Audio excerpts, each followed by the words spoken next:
All right. Okay, so here we have another lottery example, right? The lottery here is set up this way. There are 48 balls. Each one is numbered, 1 through 40. Not each one, excuse me, but they're numbered 1 through 48. 1 and 48 are possibilities, so they are placed in a machine, and somehow they choose 6 at random. I'm not sure how they do that. Maybe the machine spits back, 6 at random. I don't know, but that doesn't matter.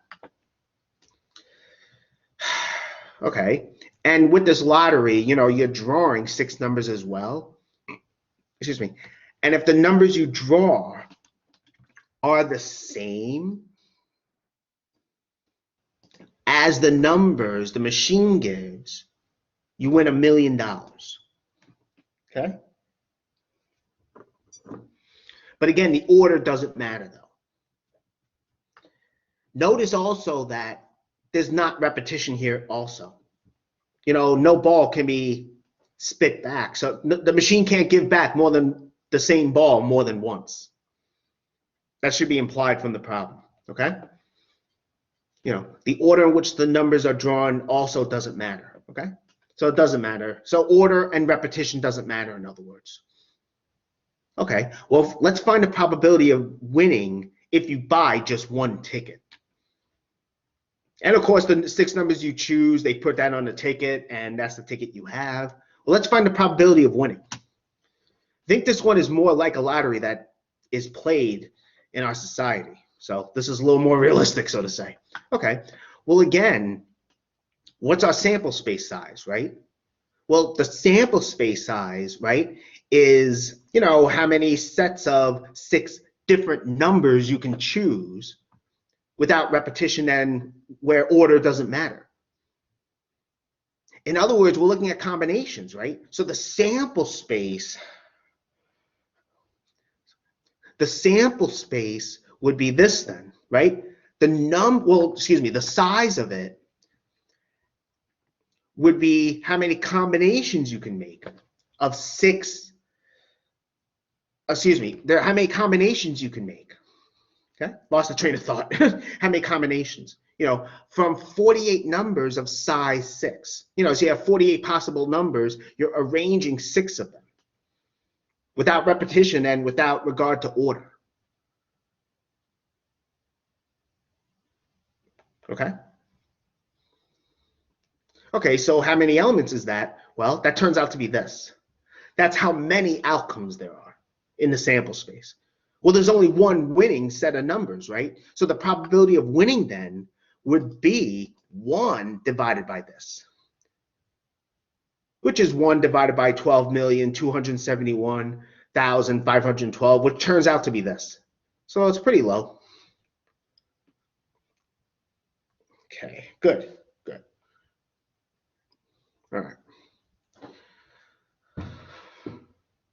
All right. Are there any questions about this?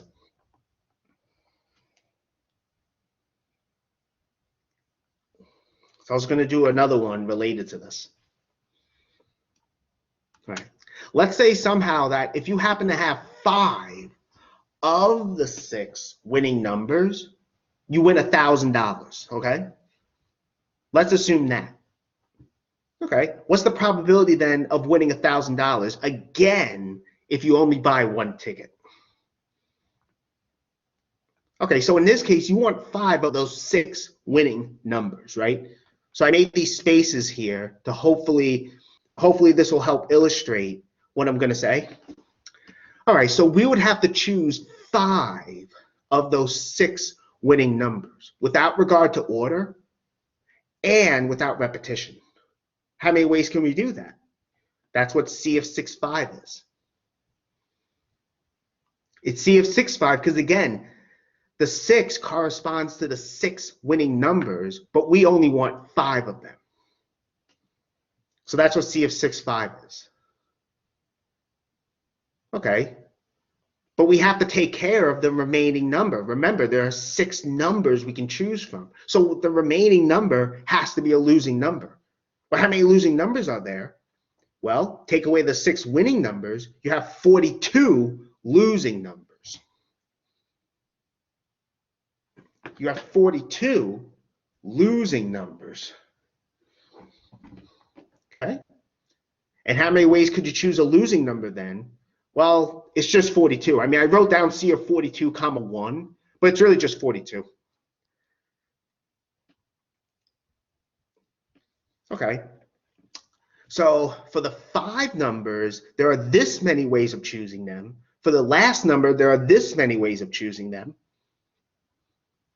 So by the counting principle, to get 5 of the 6 numbers all together, there are this many ways, right? We multiply. It's by the counting principle. You know, there are this many ways of choosing the first 5 numbers, well, any 5 of the numbers. There are this many ways to choose the last number, the remaining 6th number. So by the counting principle, we just multiply. So what would the probability then? Well, this is how many outcomes that we're looking for. You know, this is how many outcomes corresponding to the event we get 5 of the 6 numbers. So the probability would be this number, right? On top, the bottom number is the sample space, which we got from before. So in this case, we're going to have this probability. That's what we get here. Okay, that's again 5 of the 6 winning numbers. Okay. Do you have any questions about that?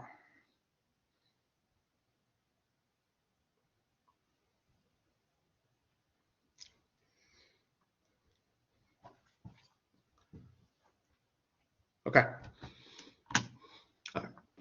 Now, here's some other example. There are some other examples I want to go through. Let's do this one. Suppose we have a standard deck of 52 cards, okay?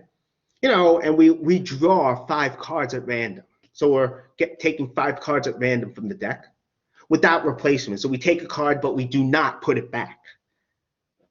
And assume order does not matter. I think most card games are like that. So I don't know if we're actually playing a card game, but let's say we're just doing that, okay? What's the probability of getting exactly 3 aces?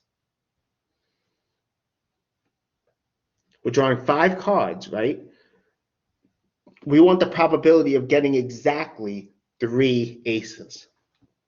Okay, well, let's first consider the 3 aces, okay?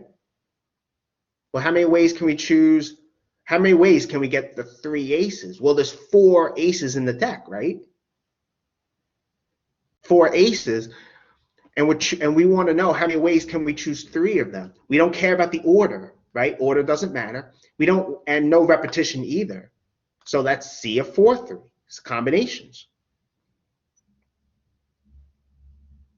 Combinations here. Okay? Combinations. So C of 4, 3 is what we have here.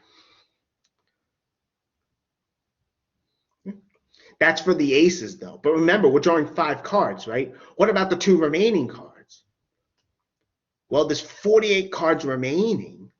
We're going to draw these 2 without repetition, without order.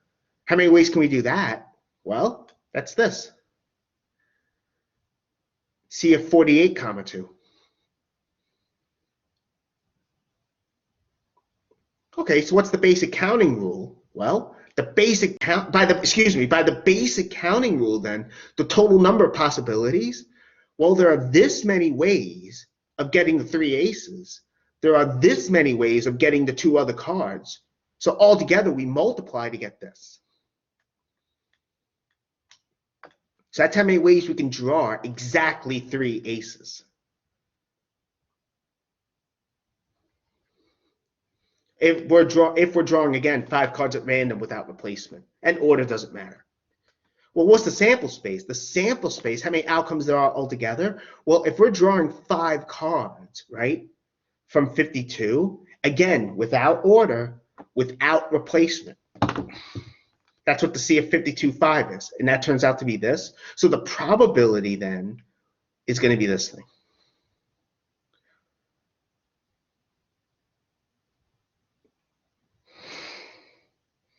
So that's what our probability is.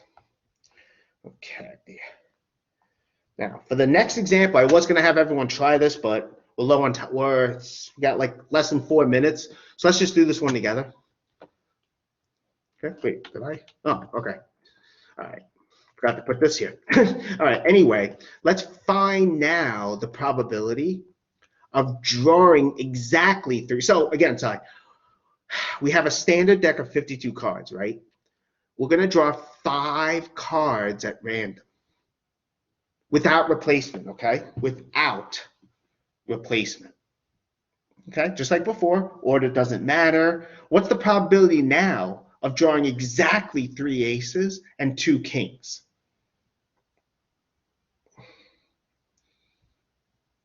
Okay, well, for the aces, just like before, right? For the aces, we have C of 4-3, right? What's C of 4-3? Well, again, we have 4 aces in the deck. We're drawing 3 of them without replacement, without order, and without replacement. Well, that's what the C of 4-3 is. Now, for the last 2 cards, they have to be kings.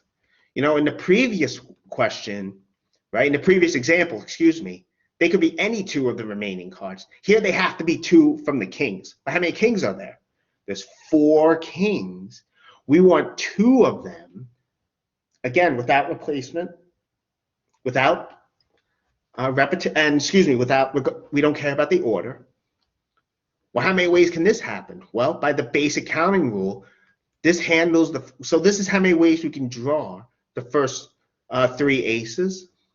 This is how many we can get 2 of the 2 kings. So to get exactly 3 aces and 2 kings, the number of ways of getting both, you just multiply. That's what we're doing. Since you're drawing 5 cards like before, you know, the sample space is the same size, actually. So we have the same size for the sample space. And then just like before, we divide. Multiplying, we get this. Good. Okay. All right, that's good. Okay. Had another example as well. Here, if we want to draw 3 cards from the suit of hearts and 1 from the suit of clubs, right? Okay. Well, see, I don't know if we'll have time for this. We may have to start from here next time. But let's see, what time is it?